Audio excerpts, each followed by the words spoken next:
नमस्कार दोस्तों, welcome to study with नीलम। तो आइए जानते हैं आजकल जो एक नई टेक्नोलॉजी है बायो एनर्जी क्रॉप्स के बारे में। वैसे ये है तो बहुत लंबे समय से, पिछले 7 से 8 वर्षों में इस क्षेत्र में बहुत ज़्यादा डेवलपमेंट हुआ है, लेकिन ये बायो एनर्जी क्रॉप्स के नाम से अभी चर्चा में है और रिसर्च भी बहुत हो रही है। चलिए तो जान लेते हैं क्या होती हैं बायो एनर्जी क्रॉप्स। हाल ही में जैव ऊर्जा फसलों या बायो एनर्जी क्रॉप्स से जुड़ा एक अध्ययन प्रकाशित हुआ है, जिसके अनुसार वार्षिक फसलों की जगह पर बारहमासी जैव ऊर्जा फसलों की खेती किए जाने से उन क्षेत्रों में शीतलन प्रभाव उत्पन्न हो सकता है जहां उनकी खेती की जाती है। इस तरीके से आप देख सकते हैं ये तैयार होती हैं फसलें।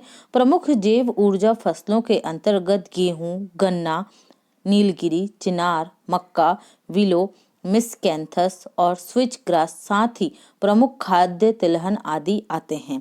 फीड स्टॉक के आधार पर जैव ईंधन को 3 श्रेणियों में बांटा जा सकता है। पहली पीढ़ी में मक्का, गन्ना जैसे खाद्य फसलों का इस्तेमाल किया जाता है।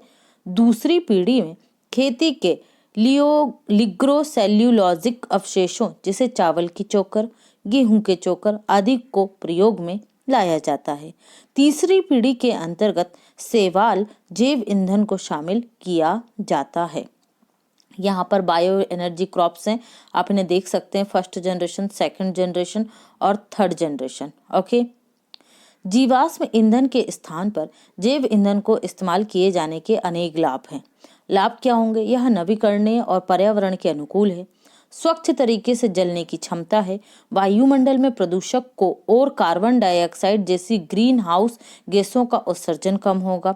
ऊर्जा निगम इकाइयां अक्सर जैव ईंधन को गैसोलीन के साथ मिलाकर उसका यूज करती हैं। अध्ययन के महत्वपूर्ण बिंदु हैं। अध्ययन के अनुसार जैव ऊर्जा फसलों की खेती का क्षेत्र वैश्विक कुल भूमि के क्षेत्र का 3.8% से 0.5% है।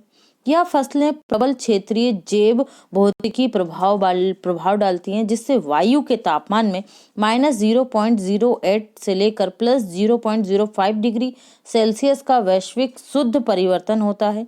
बड़े पैमाने पर इन फसलों की खेती से 50 वर्षों के बाद वैश्विक वायु तापमान में 0.03% से 0.08 डिग्री सेल्सियस की कमी आएगी, जो यूएनओ का लक्ष्य है वैश्विक जो तापमान है उसे कम करने का, उसके करीब हम पहुंच सकते हैं।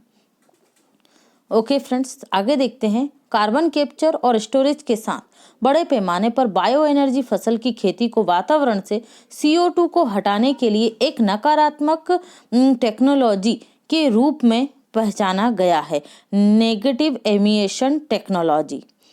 यूकेलिप्टस की खेती आमतौर पर स्विच ग्रास की तुलना में अधिक शीतलन प्रभाव दिखाती है, जिसका अर्थ है कि यूकेलिप्टस भूमि को जैविक रूप से ठंडा करने में स्विच ग्रास से बेहतर है।